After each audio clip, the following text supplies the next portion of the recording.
What's up, guys? This is Fitness Tips by Abdul Sabree. Today's topic is basically I'm talking about is the year 2021. Um, some of us have not, it's one of my big things is to not to have a plan, in the beginning of that year or that year. But have a lot of people that come up and they say, hey, for this year, this new year that's coming in, I'm going to work on my foods. I'm going to work on my health. I'm going to do this and do that. And they plan all these different things they planned on doing, at least trying to attempt these things during the beginning of the year. And maybe they set out for the remainder of the year. I found it to be very productive to not plan anything, but to just try to accomplish the things that you want to accomplish and not just plan stuff out. Because sometimes, more than often, a lot of times the plans that we make don't actually turn into anything productive. We started a couple of days and then next thing you know it's done. It's over with. We don't complete it or don't continue on for the rest of the year. So that's one of my big things is to not do that. But what I want to do this year is I want to be more productive as far as I want to be more financially free. Last year and part of this year, I worked on paying off a lot of my bills. It wasn't no New Year thing that some people come up with. Hey, for this New Year's, we're going to work on these this and that, or whatever, right? I don't do that, but what I did is I tried to plan ahead and try to get things done. So what I did is, like I said, I paid off a bunch of bills, a bunch of credit card bills the years before. Previous year before, and then this year I paid off some other bills, like I paid off a couple automobiles,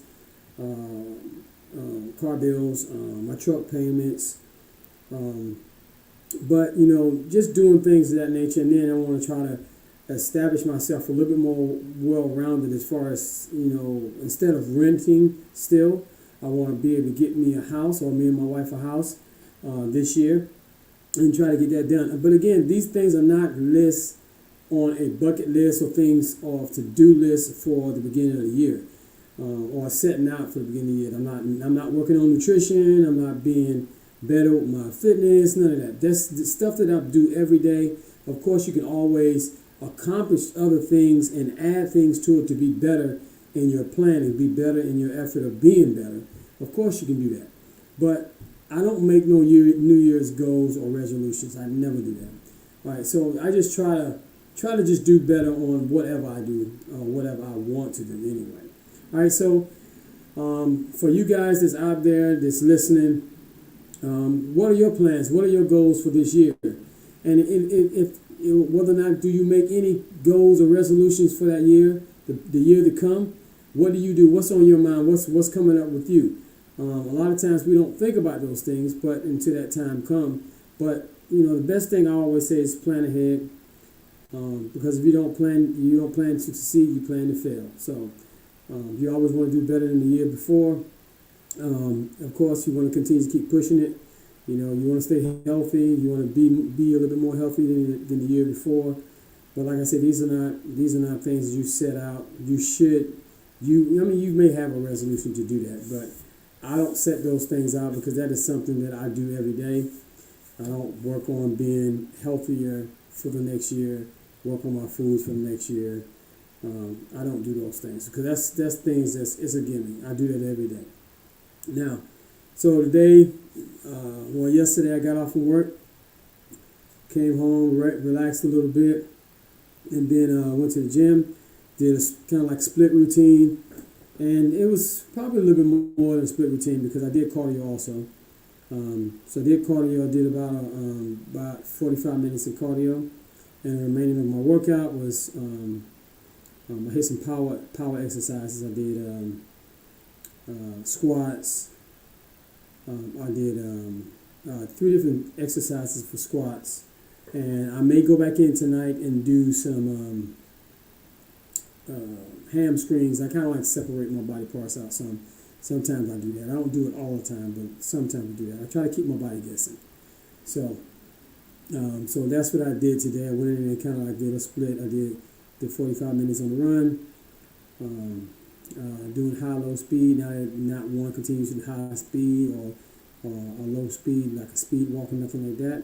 But I was doing them in intervals. So I did side runs or a side gallop on the treadmill. I did backward runs on the treadmill. I did a walk on the treadmill. I also did fast runs on the treadmills. So I basically kept that up for that whole 45 minutes. And I normally do that. And I used to do long distance runs, but I stopped doing that because that tends to make you you burn a lot of muscle. You burn body fat just as well, but your body tends to burn a lot more muscle because it's a lot more easier to dissolve and to cannibalize because it's all proteins. Whereas your muscle, your fat glands that you may have will have some stagnated fats that's on your system. It's harder to get off, so you have to go through drastic modes and you make sure that you're eating right and working out properly with the proper form and all that, of course. All right, so like I said, I got done with that. Those exercises, I did the squats. I did some pull-ups first, squats, pull-ups. I did ab exercise. I did chest exercises. And of course, with the ab exercises, I finish those off always at the end of the workouts. I do at least 30 minutes a day on the workouts. And then again, this is one of the things I'm going to constantly remind you guys, regardless of how much abs you do, the food is very important. It's non-essential. It's necessary. You got to do the foods to see your abdominal muscles.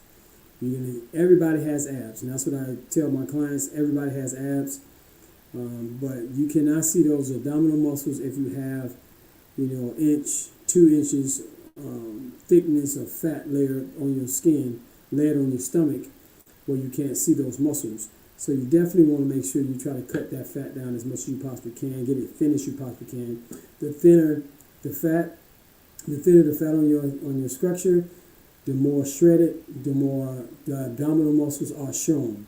And that's one of the things that some of us tend to neglect. And then we look at these videos, we look at these exercises that other people are doing. We say, well, we're going to do these exercises because he got his abs looking like that, or she got her abs looking like that. He's shredded, she's shredded. But this is the best way to actually to get your abs looking the way their abs are looking is to make sure that you're also doing the foods. You got to do the foods. You cannot neglect the foods, none whatsoever. So the foods is the biggest part of it, and then you do the exercises behind it, and make sure you practicing correct form, and you got all that in the bag basically. So again, this is Fitness Tips by Abdul Sabree. You guys stay focused, stay tuned, like and subscribe on my channel as much as you possibly can, and I'll be coming to you guys here and there. I think for the last 2 weeks, I probably haven't done any live videos, any videos in the gym, but I'll probably doing some videos tomorrow in the gym. I didn't do one today, but I'll probably do a video or two tomorrow in the gym. But you guys stay focused, stay tuned, stay fit, stay healthy out there, and watch yourselves. And remember, make no excuses, for no excuses will never be accepted. Peace.